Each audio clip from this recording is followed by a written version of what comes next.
Hello बच्चों, आप लोगों के सामने एक बार हम दोबारा आए हैं। आप लोगों के साथ जैसा कि हमने पहले डिस्कस किया था कि आप लोगों के साथ एक नई सीरीज हम लोग यहाँ पर लेके आएंगे जिसका नाम था अभी नहीं तो कभी नहीं। जिसका जो मेन एम था वो ये था कि जो लास्ट मोमेंट पे जो टाइम हमारे सामने बहुत कम बचा है उस चीज़ को ध्यान में रखते हुए केवल सेलेक्टेड में 40 टॉपिक यहाँ पर पढ़ाऊंगा जो आपको हेल्प कर सकते हैं 90+ तक पाने में। जिन लोगों की तैयारी भी नहीं हुई है और जिन लोगों का कंटेंट अभी तैयार नहीं है, अगर वो लोग भी मेहनत करेंगे तो उन लोगों के लिए भी कहीं ना कहीं 90 तक नंबर लाने में भी आसानी मिल सकती है। जिनमें सबसे पहले जो आज का टॉपिक हमारे सामने था उस टॉपिक का नाम था मेरा प्यारा बच्चा crystalline solid and amorphous solid, जो कि पहले चैप्टर में था। तो चलिए आज के टॉपिक में सबसे पहला जो कंटेंट है वो हम स्टार्ट करते हैं। वैसे आपको आने वाले जो लेक्चर्स होंगे वो स्ट्रीमिंग के थ्रू लाइव आपको मिला करेंगे। कुछ अभी स्टार्टिंग के 2-3 लेक्चर आपको रिकॉर्डेड में अपलोड कर दूंगा। आफ्टर दैट हम कुछ शायद कुछ टेक्निकल प्रॉब्लम आ गई थी जिसके कारण लाइव स्ट्रीमिंग नहीं कर पाए, लेकिन अब से 2-3 दिनों के बाद से आपको प्रॉपर लाइव स्ट्रीमिंग के थ्रू ही लेक्चर मिलेंगे। तब तक 1-2 लाइव रिकॉर्डेड लेक्चर रहेंगे। चलिए लेक्चर स्टार्ट करते हैं। मेरे सामने मेरा प्यारा बच्चा सबसे पहले जो चैप्टर का नाम है सॉलिड स्टेट। जब मैं सबसे पहले बात करता हूँ सॉलिड स्टेट के बारे में तो आपको पता है कि सॉलिड का मतलब क्या होता है।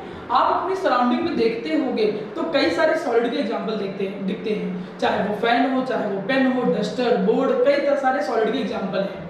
सॉलिड को पढ़ना इसलिए भी जरूरी है क्योंकि पीरियोडिक टेबल में जो 118 एलिमेंट हैं उनमें से 100 से ज़्यादा एलिमेंट जो हैं वो सॉलिड में ही पाए जाते हैं।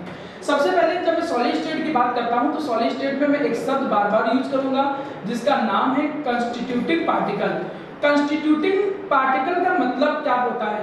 कंस्टिट्यूटिंग पार्टिकल्स का मतलब होता है मेरा प्यारा बच्चा जिनसे मिलकर सॉलिड बना है। हम कंस्टिट्यूटिंग पार्टिकल का मतलब क्या बोलेंगे? जिनसे मिलकर सॉलिड बना है।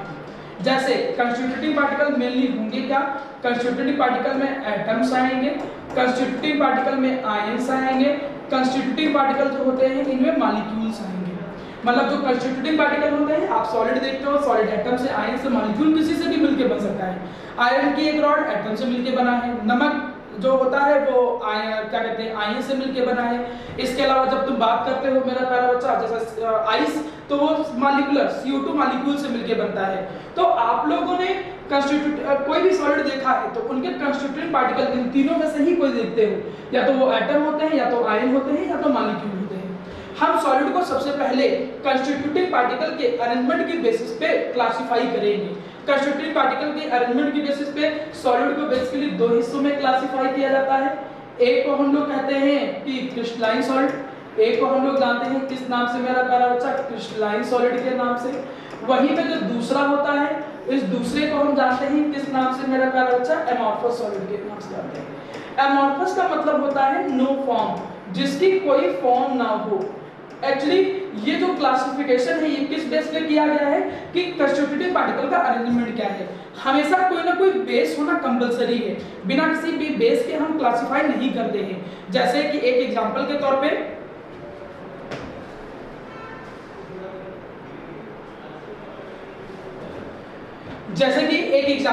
पे मैं बात करूं कि आप इंडिया के लोगों को ही क्लासिफाई करना हो, या तो तुम क्लासिफाई करोगे कलर की बेसिस पे, रिलीजन की बेसिस पे, या तो क्लासिफाई करोगे कौन सी लैंग्वेज बोलते हैं या पहनावा कैसा है। वैसे ही सबसे पहले जब मैं सॉलिड को क्लासिफाई करता हूं तो ये इस बेसिस पे क्लासिफाई किया गया है कि जो कंस्टिट्यूटिंग पार्टिकल है इन कंस्टिट्यूटिंग पार्टिकल्स का अरेंजमेंट कैसा है। कंस्टिट्यूटिंग जो पार्टिकल्स हैं इन कंस्टिट्यूटिंग पार्टिकल का अरेंजमेंट कैसा है। सॉलिड 2 तरीके से आपको देखने को मिलते हैं। मे भी हो सकता है कि कंस्टिट्यूटिंग पार्टिकल जो हो वो रेगुलर पैटर्न पे अरेंज हो।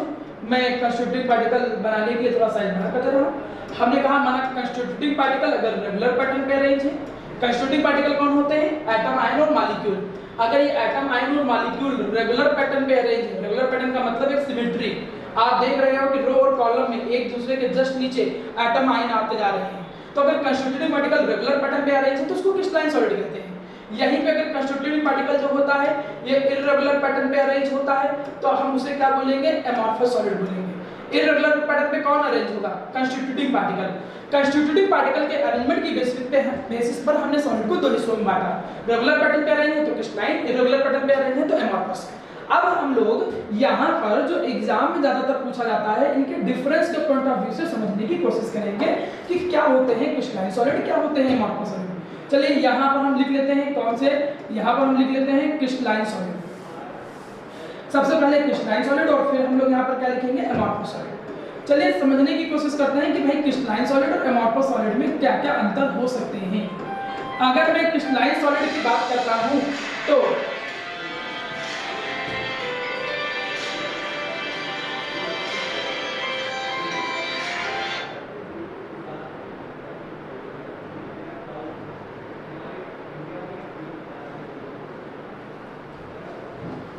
मैं क्रिस्टलाइन सॉलिड को अगर क्लासिफाई करूं मेरा प्यारा बच्चा, क्रिस्टलाइन सॉलिड और अमॉर्फस सॉलिड के बीच में डिफरेंस की अगर मैं बात करूं तो चलिए डिफरेंस की हम डिस्कशन करते हैं। हम लोग डिस्कशन करते हैं क्रिस्टलाइन और अमॉर्फस के बीच में जो डिफरेंस होता है। अगर मैंने एक तरफ लिख दिया क्रिस्टलाइन सॉलिड और दूसरी तरफ हमने क्या लिख दिया मेरा प्यारा बच्चा, अमॉर्फस सॉलिड, तो देखिए कौन कौन से पॉइंट ऐसे हैं जिनकी बेसिस पे मैं क्रिस्टलाइन और अमॉर्फस को डिफरेंशिएट कर सकता हूं। सबसे पहले अगर मैं ये बात पे इस पॉइंट को ध्यान में रख के चलूं कि कंस्टिट्यूटिंग पार्टिकल जो होते हैं, इन कंस्टिट्यूटिंग पार्टिकल्स का अरेंजमेंट कैसा है। अगर मैं कंस्टिट्यूटिंग पार्टिकल के अरेंजमेंट की बेसिस पे बात करूं तो अभी मैंने आपको समझाया था कि जो क्रिस्टलाइन सॉलिड होते हैं इनमें जो कंस्टिट्यूटिंग पार्टिकल होते हैं ये कैसे अरेंज होते हैं, रेगुलर पैटर्न में। रेगुलर पैटर्न का मतलब एक सिमेट्रिकल पैटर्न में अरेंज होते हैं। अमॉर्फस सॉलिड जो होते हैं ये कैसे अरेंज होते हैं, ये आपको मिलेंगे इर्रेगुलर पैटर्न पे अरेंज होते हुए। यहीं पे अगर मैं बात करूं कुछ और पॉइंट को लेके, जैसे मैं बात करूं यहाँ पर मेरा प्यारा बच्चा melting point and boiling point. चलिए melting point and boiling point को लेके चलते हैं। अब मेल्टिंग पॉइंट का मतलब मेल्ट करने के लिए कौन से टेम्परेचर की जरूरत पड़ेगी, बॉईल करने के लिए कौन से टेम्परेचर की जरूरत पड़ेगी। इनका melting point and boiling point जो होता है ये फिक्स होता है। इनका मेल्टिंग पॉइंट बॉइलिंग पॉइंट जो होता है ओवर अ रेंज रहता है। सर इस बात का क्या मतलब है, ओवर अ रेंज का मतलब क्या है। एक्चुअली अगर मैं कहूं कि ये क्रिस्टलाइन है तो अगर ये 500 पे मेल्ट करेगा तो 500 पे ही मेल्ट करेगा। अगर ये अमॉर्फस है तो एक रेंज भी हो सकती है 300 से 350। अब 300 से 350 डिग्री सेल्सियस किसी पे भी पिघल सकता है, कोई भी रेंज, उस पूरी रेंज में कोई भी टेम्परेचर पे वो मेल्ट कर सकता है या बॉईल कर सकता है। तो इनका melting point boiling point fix नहीं होता है, इनका melting point boiling point fix होता है। अच्छा, मेल्ट करने के लिए जो एनर्जी चाहिए होती है उसका एक नाम होता है। उस एनर्जी को हम लोग बोलते हैं किस नाम से, एंथैल्पी ऑफ फ्यूजन के नाम से बोलते हैं। मतलब अगर आपसे कोई पूछे कि बताइए क्या होता है enthalpy of fusion, what is mean by enthalpy of fusion, तो आप कहोगे कि मेल्ट करने के लिए जितनी हीट चाहिए उसे हम लोग बोलते हैं किस नाम से, एनर्जी चाहिए उसे बोलते हैं एंथैल्पी ऑफ फ्यूजन के नाम से। क्योंकि melting point boiling point fix है तो एंथैल्पी ऑफ फ्यूजन जो होगा वो भी फिक्स रहेगा। इसका melting point boiling point fix नहीं है तो एंथैल्पी ऑफ फ्यूजन जो होगा ये भी वेरी करेगा, डिफरेंट रहेगा। जब मेल्टिंग पॉइंट बॉइलिंग पॉइंट ही नहीं फिक्स है तो कितनी एनर्जी लगेगी वो भी तो वेरी करेगी ना। इसी के अलावा मैं अगर अनदर डिफरेंस पे आऊं, और क्या क्या डिफरेंस होते हैं, मैं यहाँ नेचर की बात करूं तो अगर मैं नेचर की बात करूं तो इन्हें हम जानते हैं किस नाम से, क्रिस्टलाइन सॉलिड को हम लोग एक नाम देते हैं, इन्हें हम कहते हैं ट्रू सॉलिड। ट्रू सॉलिड का मतलब जो सॉलिड की सारी प्रॉपर्टी फॉलो करते हैं, इन्हें हम बोलते हैं सूडो सॉलिड। सूडो का मतलब होता है झूठा, आपने इसका नाम सुना होगा। इन्हें हम जानते हैं किस नाम से, सूडो सॉलिड के नाम से। भाई इन्होंने क्या झूठ बोल दिया, इन्होंने झूठ कुछ नहीं बोला, एक्चुअली झूठ ये बोला कि ये सॉलिड की प्रॉपर्टी नहीं फॉलो करते हैं। कौन सी प्रॉपर्टी नहीं फॉलो करते हैं, क्या ऐसा हो गया, इस पर बेस्ड क्वेश्चन भी आता है, इसको हम इंडिविजुअली डिस्कस करेंगे कि सूडो सॉलिड क्या होते हैं। इसके बाद अगर मैं नेचर के बाद बात करूं तो यहाँ पर एक आ जाता है रेंज की बेसिस पे, इनको हम लोग बोलते हैं लॉन्ग रेंज ऑर्डर। जो क्रिस्टलाइन सॉलिड होते हैं इनको हम लोग क्या बोलते हैं, लॉन्ग रेंज ऑर्डर बोलते हैं। इनको long range order of substance बोलते हैं, इनको हम लोग क्या बोलते हैं, शॉर्ट रेंज ऑर्डर। सर इस बात का क्या मतलब है, long range order and short range order का क्या मतलब है। एक्चुअली ये सिमेट्री कहाँ तक फैली है उस पर है। जो क्रिस्टलाइन सब्सटेंस होते हैं इनमें जो सिमेट्री होती है वो पूरे क्रिस्टल भर में रहेगी, लेकिन जो अमॉर्फस सॉलिड होते हैं उनमें कुछ सिमेट्री है, तो पहली बात तो सिमेट्री होती नहीं है। अगर सिमेट्री थोड़ी बहुत है भी तो थोड़ी रेंज के लिए रहेगा। तो ये लॉन्ग रेंज ऑर्डर होते हैं और इधर वाले क्या कहते हैं, शॉर्ट रेंज ऑर्डर कहते हैं। जो क्रिस्टलाइन सब्सटेंस होते हैं ये क्या होते हैं मेरा प्यारा बच्चा, एनाइसोट्रोपिक नेचर के होते हैं। क्रिस्टलाइन सब्सटेंस जो होते हैं ये किस नेचर के होते हैं, एनाइसोट्रोपिक नेचर के होते हैं। सर क्या मतलब होता है एनाइसोट्रोपिक का, अभी बिल्कुल सिखाऊंगा। यहीं पे ये जो होते हैं ये किस नेचर के होते हैं, ये आइसोट्रोपिक नेचर के होते हैं। ये दो क्वेश्चन एग्जाम में काफी ज्यादा पूछे जाते हैं। एक सूडो सॉलिड से रिलेटेड क्वेश्चन आ जाता है, इंपॉर्टेंट बना लेता हूं, और एक क्रिस्टलाइन सॉलिड से रिलेटेड क्वेश्चन आ जाता है। ये दो क्वेश्चन अलग से मैं डिस्कस करूंगा। आइसो का मतलब होता है सेम, तो सेम होता होगा, कुछ ना कुछ तो सेम होता होगा, लेकिन क्या है ये, दैट इज बाद का पार्ट। इसके अलावा जो लास्ट, अगर हम डिफरेंस की बात करें कि इसमें से और कौन सा डिफरेंस काम का है, एक आप डिफरेंस इसमें और बना सकते हो। वो डिफरेंस है मेरा प्यारा बच्चा कि जो क्रिस्टलाइन सब्सटेंस होते हैं, क्रिस्टलाइन सब्सटेंस होते हैं,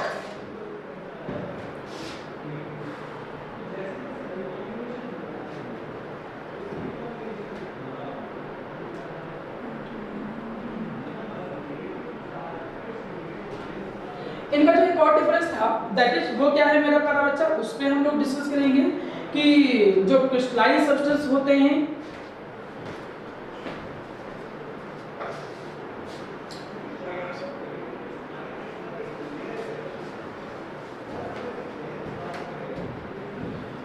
जो नेक्स्ट डिफरेंस है वो है इनकी क्लीवेज प्रॉपर्टी को लेके। क्लीवेज प्रॉपर्टी का मतलब होता है कि अगर मैं इनको साफ नाइफ से कट करता हूं, तो साफ नाइफ का मतलब एक तेज चाकू से अगर कट करो तो क्या होगा, तो अगर किसी क्रिस्टलाइन सॉलिड को तुम कट करो तेज साफ नाइफ से, तो आपको क्या मिलेगा मेरा प्यारा बच्चा, स्मूथ सरफेस मिलेगा। और अगर आप इसको कट करते हो तो आपको क्या मिलता है, एक इररेगुलर सरफेस मिलता है। सबसे पहले आप ये जो डिफरेंस है, इन डिफरेंस को अपने दिमाग में बैठाइए, इसके बाद एक एक करके इनके इंडिविजुअल के बारे में समझने की कोशिश करते हैं। सबसे पहले क्रिस्टलाइन सब्सटेंस, इनमें कंस्टिट्यूटिव पार्टिकल रेगुलर पैटर्न पे, एमॉर्फस में इरेगुलर पैटर्न पे। क्रिस्टलाइन सब्सटेंस का melting point boiling point fix, इनका melting point boiling point vary करता है। इनका melting point boiling point fix है तो एंथैल्पी ऑफ फ्यूजन भी फिक्स होगी, इनका एंथैल्पी ऑफ फ्यूजन वेरी करेगा। क्रिस्टलाइन सब्सटेंस जो होते हैं मेरा प्यारा बच्चा, ये ट्रू सॉलिड होते हैं, ये एमॉर्फस सॉलिड होते हैं, सॉरी ये सूडो सॉलिड होते हैं। क्रिस्टलाइन सब्सटेंस जो होते हैं ये लॉन्ग रेंज ऑर्डर होता है, ये क्या होते हैं, शॉर्ट रेंज ऑर्डर होता है। सिमेट्री पूरी क्रिस्टल के थ्रू थोड़ी बहुत सिमेट्री अगर होगी भी बहुत कम एरिया भर के लिए। ये एनिसोट्रॉपिक होते हैं या आइसोट्रॉपिक होते हैं। चलिए इनका मतलब समझने की कोशिश करते हैं कि इनका मतलब क्या होता है। अब मैं इनके मतलब पर अगर आऊं तो सबसे पहले हम लोग ये सीखेंगे कि क्या मतलब है ट्रू सॉलिड और अमॉर्फस सॉलिड। लेकिन इनको समझने से पहले इनके कुछ एग्जांपल के बारे में भी डिस्कस कर लेते हैं। चलिए हम समझने की कोशिश करते हैं कि क्या एग्जांपल है। अगर मैं क्रिस्टलाइन सब्सटेंस की बात करूं तो क्रिस्टलाइन सब्सटेंस के एग्जांपल में जैसे NaCl नमक, ये क्रिस्टलाइन सब्सटेंस का एग्जांपल हो गया। बहुत सारे अनदर जो क्रिस्टल्स होते हैं ये भी इनके एग्जांपल में आ जाएंगे। एमॉर्फस की कैटेगरी में जब तुम आओगे, जैसे कि हमने कहा माना रबर हो गया, जैसे कि हमने कहा माना प्लास्टिक हो गया, जैसे कि हमने कह दिया माना वैक्स हो गया, जैसे कि हमने माना कह दिया ग्लास हो गया। इनके एग्जांपल में माना क्वार्ट्ज जैसे क्रिस्टल, ये सब इनके एग्जांपल हैं। में भी एक नंबर में क्वेश्चन आ सकता है कि पहचानो कौन इसमें एमॉर्फस है कौन क्रिस्टलाइन है। मैं इनका एक थोड़ा सा इमेज की फॉर्म में हल्का सा एक्सप्लेनेशन देना चाहूंगा जिससे आपको थोड़ा सा आइडिया लगे कि भाई क्रिस्टलाइन और एमॉर्फस देखने में कैसे होते होंगे। तो चलिए देख लेते हैं कि क्रिस्टलाइन सॉलिड कैसे होते हैं और एमॉर्फस सॉलिड कैसे होते हैं। चलिए देखिएगा, ये तीन इमेज हैं आपके सामने। अगर इन तीनों इमेज में अगर मैं यहाँ पर सबसे पहले ये देखूँ, ये एमॉर्फस सॉलिड देखिए। अगर आप एमॉर्फस सॉलिड को देख रहे होगे तो एमॉर्फस सॉलिड में आपको दिख रहा है कि जो रबर होता है ये एमॉर्फस सॉलिड हो गया। ये जो प्लास्टिक है, ये जो प्लास्टिक है ये कौन सी कैटेगरी में आ गया, एमॉर्फस सॉलिड में। कैंडी हो गई, कैंडी किस कैटेगरी में आ जाती है मेरा प्यारा बच्चा, एमॉर्फस सॉलिड के। ग्लास जो हो गया वो किस कैटेगरी में हो गया, एमॉर्फस सॉलिड में। वैक्स जो हो गया, मोम, तो वो किस कैटेगरी में आ गया, आपका एमॉर्फस सॉलिड कैटेगरी में आ गया। क्रिस्टलाइन सॉलिड में बहुत सारे क्रिस्टल होते हैं, जैसे आइस हो गया, आयरन हो गया, क्वार्ट्ज हो गया, सोडियम क्लोराइड हो गया, ये क्रिस्टलाइन सब्सटेंस हो गए। तो कुछ बेसिक एग्जांपल उम्मीद करता हूं कि आपको समझ में आए होंगे कि कौन क्रिस्टलाइन सब्सटेंस होते हैं, कौन एमॉर्फस होते हैं। इनकी प्रॉपर्टी भी थोड़ी बहुत जो मैंने इनका डिफरेंस बताया वो आपको समझ में आया होगा। चलिए इसके बाद इनके जो एक एक नंबर के क्वेश्चन बनते हैं एग्जाम में और बोर्ड में आते हैं, उन क्वेश्चन को लेके चलते हैं। सबसे पहला जो क्वेश्चन एग्जाम में आता है मेरा प्यारा बच्चा, वो ये आता है कि भाई क्या मतलब होता है सूडो सॉलिड का, what is mean by pseudo solid, या फिर इनको हम लोग एक नाम और देते हैं, इन्हें हम लोग बोलते हैं सुपर कूल्ड लिक्विड। इन्हें हम सुपर कूल्ड लिक्विड के नाम से भी जानते हैं। अब इसका मतलब क्या है, अगर आपसे डिफाइन करने को कहे डिफाइन करके बताओ तो आप कुछ ऐसे लिखोगे, कैसे, आप कहोगे कि सम एमॉर्फस सॉलिड, आप ऐसे बोलोगे कि सम एमॉर्फस सॉलिड लाइक ग्लास, ठीक, कुछ एमॉर्फस सॉलिड जैसे कि ग्लास। आफ्टर कंटिन्यूअस हीटिंग, एक कंटिन्यूअस हीटिंग के बाद, after continuous heating, after continuous heating, ठीक, have a little bit property of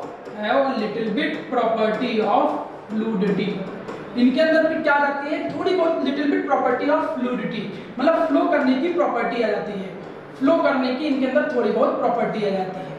जैसे मैं कुछ एग्जांपल दूं, माना बहुत बड़ी बड़ी जो विंडोज होती हैं, बहुत बड़ी बड़ी जो बिल्डिंग होती हैं, इन बिल्डिंग के जो ग्लास होते हैं, अभी मैं इमेज के थ्रू बताऊंगा, इनके ऊपर जब सनलाइट लगातार पड़ती रहती है तो होता क्या है कि हल्का हल्का सा मेल्ट करने लगता है, नीचे की तरफ थोड़ा थिक हो जाएगा, ये ग्लास मेल्ट करने लगा, मेल्ट करने का मतलब फ्लो करने लगा। सॉलिड कभी फ्लो नहीं करते हैं, मेल्ट तो अलग एक बात है, फ्लो नहीं करते हैं क्योंकि सॉलिड की प्रॉपर्टी ही नहीं है। तो आप क्या कहोगे कि ग्लास जो कि एक अमॉर्फस सॉलिड है, इसके अंदर थोड़ी बहुत प्रॉपर्टी होती है किस चीज की, after continuous heating have a little property of fluidity, और फ्लो करने की प्रॉपर्टी सॉलिड की नहीं होती है, इसीलिए इनको हम किस नाम से जानते हैं, सूडो सॉलिड के नाम से जानते हैं।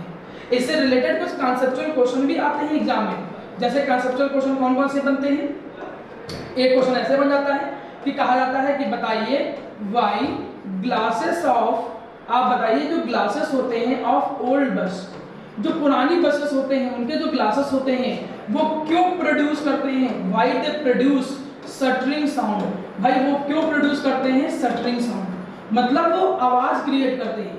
आप देखे होंगे कि जो पुरानी बस होते हैं उन पुरानी बसों में खड़खड़ की आवाज आती है, ये आवाज आने का जो बेसिक रीजन है मेरा प्यारा बच्चा वो ये है कि इनके जो ग्लास होते हैं जब वो कंटिन्यूअस हीट होता है, माना हमने कहा कोई बस है, अब इस बस के जो ग्लास होते हैं ये जब कंटिन्यूअस हीट करने लगता है तो इसके कारण नीचे की तरफ फ्लो करेगा, थोड़ा जब नीचे की तरफ फ्लो करेगा तो नीचे की तरफ वो थोड़ा सा थिक हो जाएगा, यहाँ पर वो थोड़ा सा क्या हो जाएगा, थिक हो जाएगा, यहाँ पर थोड़ा सा वो क्या हो जाएगा, थिन हो जाएगा।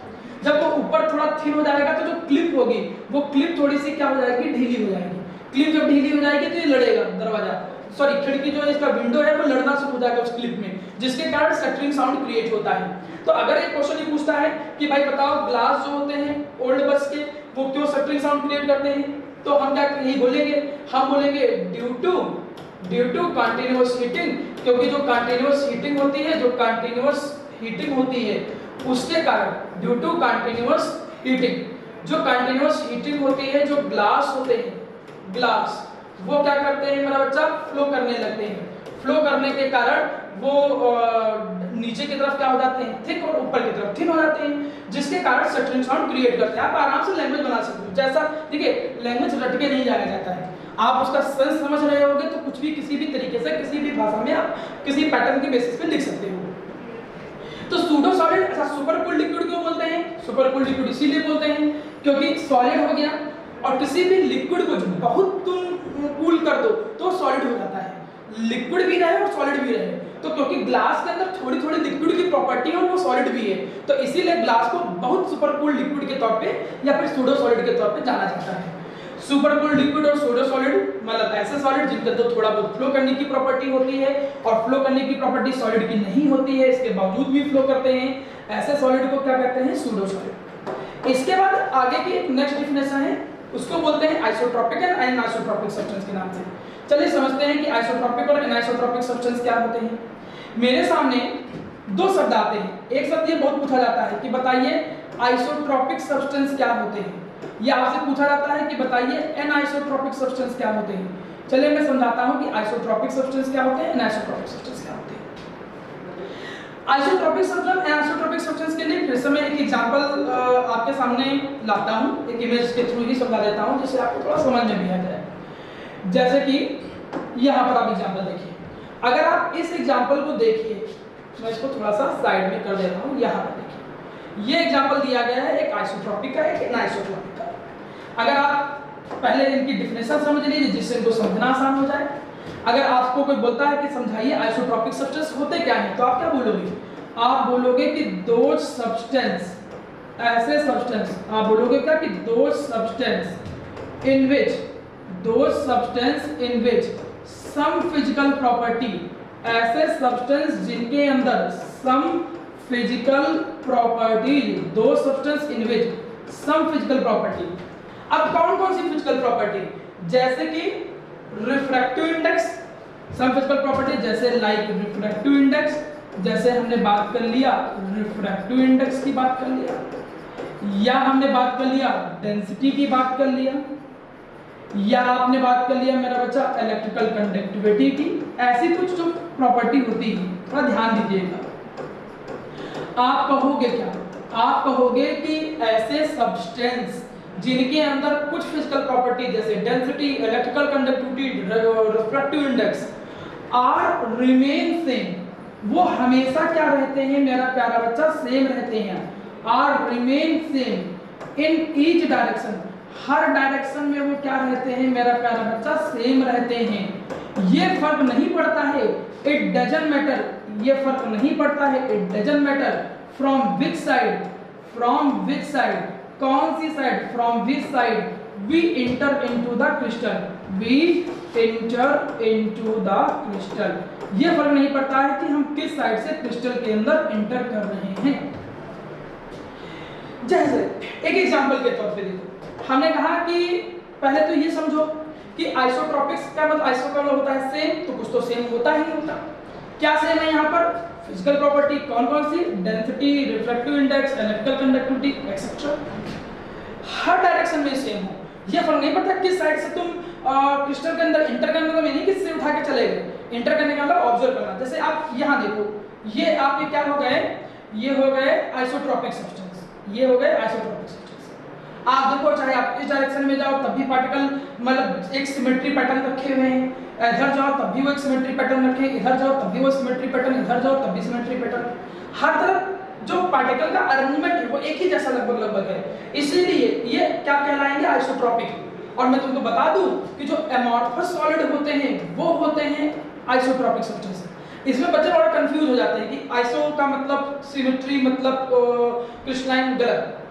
एमॉर्फस जो होते हैं वो आइसोट्रोपिक होते हैं। तो एमॉर्फस जो सॉलिड होते हैं, एमॉर्फस जो सॉलिड होते हैं ये होते हैं आइसोट्रोपिक नेचर के। यहीं पे जो आपके सामने दूसरे हो गए क्या बोलते हैं? Anisotropic substance. जो क्रिस्टलाइन सब्सटेंस होंगे, जितने भी क्रिस्टलाइन सब्सटेंस होते हैं, ये क्रिस्टलाइन सब्सटेंस क्या होते हैं मेरा प्यारा बच्चा? एनाइसोट्रोपिक। इसी डेफिनेशन में जब नॉट सेम लगा दोगे, यहाँ पर जब नॉट सेम कर दोगे क्या बोलोगे? कि दो substances in which some physical property like refractive index, density, electrical conductivity are not same in different directions, तो उनको बोलेंगे हम एनाइसोट्रोपिक। कौन होते हैं एनाइसोट्रोपिक? क्रिस्टलाइन। जैसे एक एग्जांपल ले लो, हमने कहा माना ये एक एग्जांपल है, माना नमक का एग्जांपल ले लो, NaCl, Na+Cl-। ये जो छोटे हैं ये केटायन होंगे, Na+ ले लो, और जो बड़े हैं इनको एनायन ले लो, Cl-। क्लियर? अब तुम अगर इधर जाओ इस तरफ एंटर करो, देखो ये छोटा बड़ा पार्टिकल, फिर स्मॉल पार्टिकल, फिर बड़ा पार्टिकल, फिर स्मॉल पार्टिकल, फिर बड़ा पार्टिकल, फिर स्मॉल पार्टिकल। पार्टिकल का अरेंजमेंट अलग अलग आ रहा है ना। यहीं पे अगर तुम दूसरी साइड एंटर करो, जैसे हमने कहा ना इधर जाओ तो देखो एक ही जैसे पार्टिकल आ रहे हैं, छोटे छोटे ही। यहीं पे इधर एंटर करो देखो सब बड़े बड़े पार्टिकल ही आ रहे हैं। तो क्या तीनों डायरेक्शन में प्रॉपर्टी सिमिलर है? तीनों डायरेक्शन में पार्टिकल का अरेंजमेंट सेम है? नहीं सेम है। तीनों डायरेक्शन में पार्टिकल का अरेंजमेंट अलग अलग है। जब पार्टिकल का अरेंजमेंट अलग अलग है तो प्रॉपर्टी भी बदल जाएंगी। तो ऐसे सब्सटेंस जिनमें हर तरफ हर डायरेक्शन में प्रॉपर्टी सेम होती है उनको बोलते हैं आइसोट्रोपिक, जो कि होते क्या हैं? एमॉर्फस। और जिनमें प्रॉपर्टी अलग अलग डायरेक्शन में अलग अलग होती है उनको हम बोलते हैं एनाइसोट्रोपिक सब्सटेंस, जो कि क्रिस्टलाइन होते हैं। तो ये एक बिल्कुल क्रिस्टलाइन सब्सटेंस में और एमॉर्फस सब्सटेंस जो होते हैं इनके बीच में एक डिफरेंस जो था वो मैंने आपको एक्सप्लेन किया। सूडो सॉलिड क्या होते हैं, आइसोट्रोपिक सब्सटेंस क्या होते हैं, ओल्ड बस के क्लास जो होते हैं ये स्ट्रक्चरिंग साउंड क्यों क्रिएट करते हैं, ऐसे क्वेश्चन भी समझ लिया। ये क्वेश्चन आता हो जाता है एग्जाम में, मैंने देखा कि कई बार ये बोर्ड में पूछा जाता है। इसमें एक बात का जरूर ख्याल रखना, इस बात का ख्याल रखना कि पूछा क्या गया है। क्या पूछा गया है? आइसोट्रोपिक सब्सटेंस की पूछा गया है आइसोट्रोपिक। अगर आइसोट्रोपिक सब्सटेंस पूछा गया है तो यहीं तो रुक जाओगे। अगर आइसोट्रोपिक पूछा गया है तो एक लाइन आगे बढ़ा दोगे, क्या बोलोगे?